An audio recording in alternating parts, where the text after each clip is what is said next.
창세기 27장 41절부터 45절까지 말씀입니다.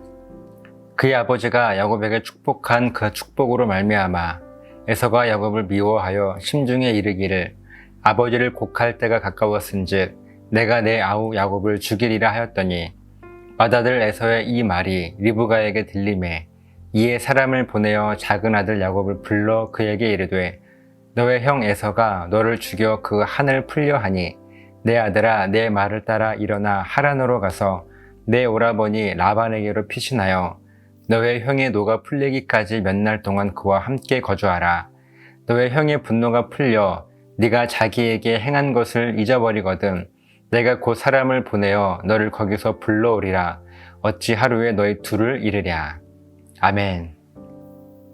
자기의 동생 야곱에게 자기가 받아야 할 모든 축복을 빼앗긴 에서는요, 한참을 큰 소리로 울고 나서야 결국 모든 것을 포기할 수 있었습니다. 그런데 그때부터 에서는 그 마음에 분노가 차오르기 시작합니다. 41절 말씀입니다.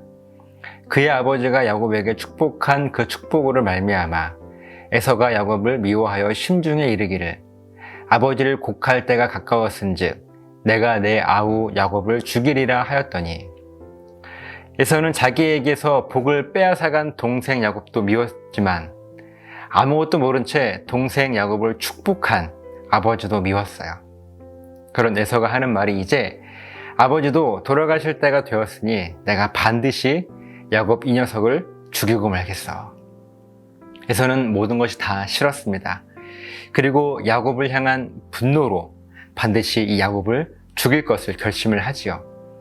그리고 이어지는 오늘 본문의 내용은요, 에서가 야곱을 죽일 것이라고 하는 이것을 리브가가 듣고 리브가는 야곱을 자기 오빠가 살고 있는 하란으로 피신시키기 위해서 야곱을 하란으로 보낼 것을 계획하는 내용이 오늘 본문의 말씀입니다.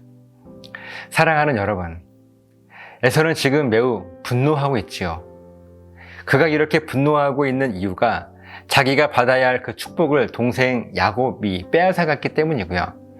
그것도 모르고 동생을 축복한 아버지 이삭 때문이었습니다. 에서의 분노가 잘못되었다라고 말할 수 있을까요? 아닙니다.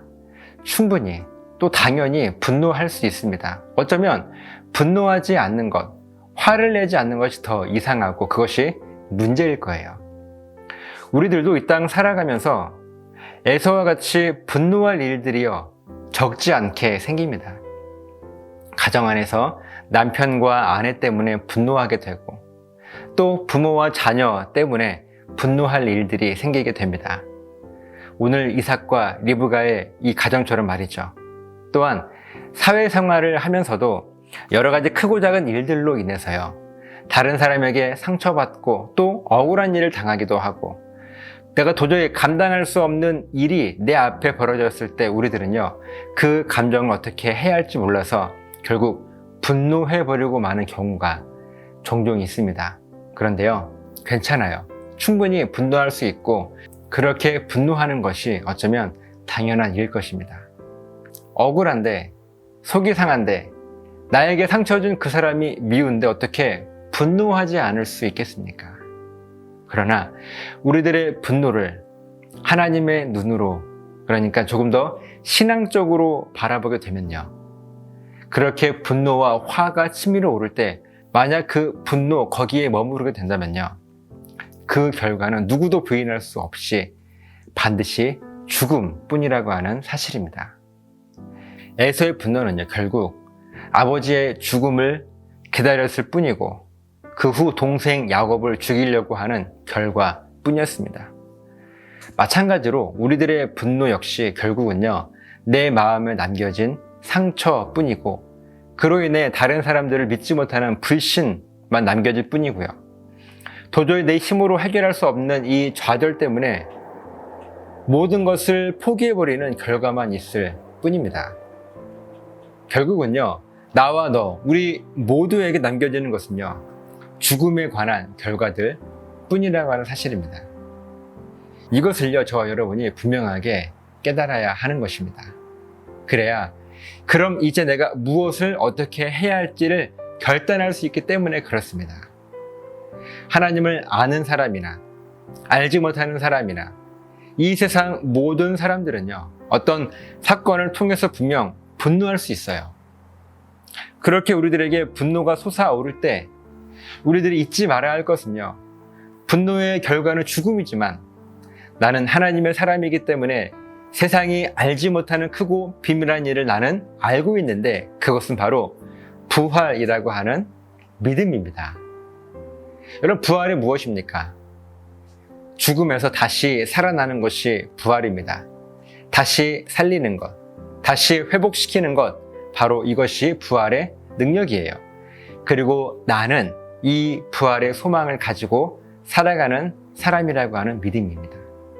만약 여러분에게 어찌할 수 없는 분노가 생기게 된다면요, 나는 부활의 소망을 가진 구원받은 하나님의 사람이라고 하는 이 사실을요, 하나님께 의도적으로라도 한번 고백해 보십시오.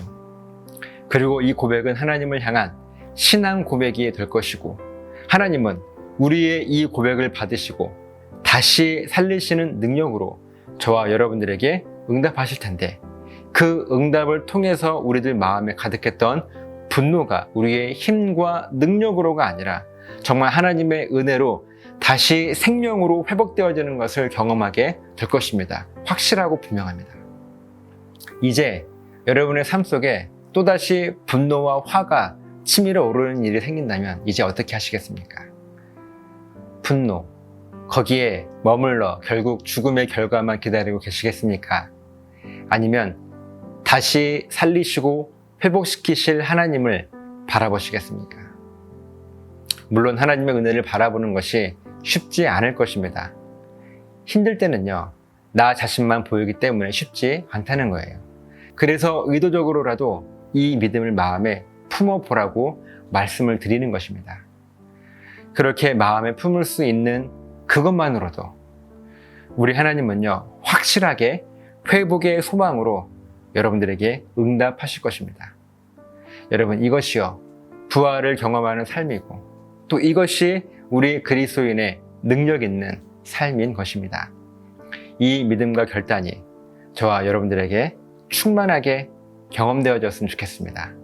그래서 분노뿐만 아니라 우리 인생의 모든 죽음의 사건들을 만나게 되었을 때 다시 살리시고 회복시키시는 하나님께 우리의 신앙을 고백함을 통해서 여전하게 응답하시는 하나님의 은혜를 늘 새롭게 경험하며 살아가시는 저 여러분 되시기를 예수님의 이름으로 간절하게 부탁을 드립니다.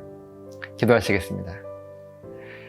거룩하신 하나님, 우리의 부활이시고 소망이신 하나님의 은혜를 이 시간 다시 한번 우리 마음 가운데 품어봅니다. 이 땅을 살아가면서 어렵고 힘든 일들, 또한 분노가 치밀어 오르고 화가 날 때가 많이 있습니다. 그때마다 거기에 머물게 된다면 남겨지는 것은 결국 죽음뿐일 텐데, 우리가 그때 힘들지만 어렵게 하나님을 향한 그 부활 소망을 고백해 볼 때, 그때 그 고백의 응답으로 우리들에게 부활과 회복의 능력으로 응답하시는 하나님의 은혜를 경험하며 살아가며 나는 하나님의 사람이라고 하는 그런 능력 있는 삶을 살아낼 수 있는 그런 놀라운 믿음을 우리 모두에게 허락하여 주시옵소서. 감사드리며 축복하며 예수님의 이름으로 기도드리옵나이다. 아멘.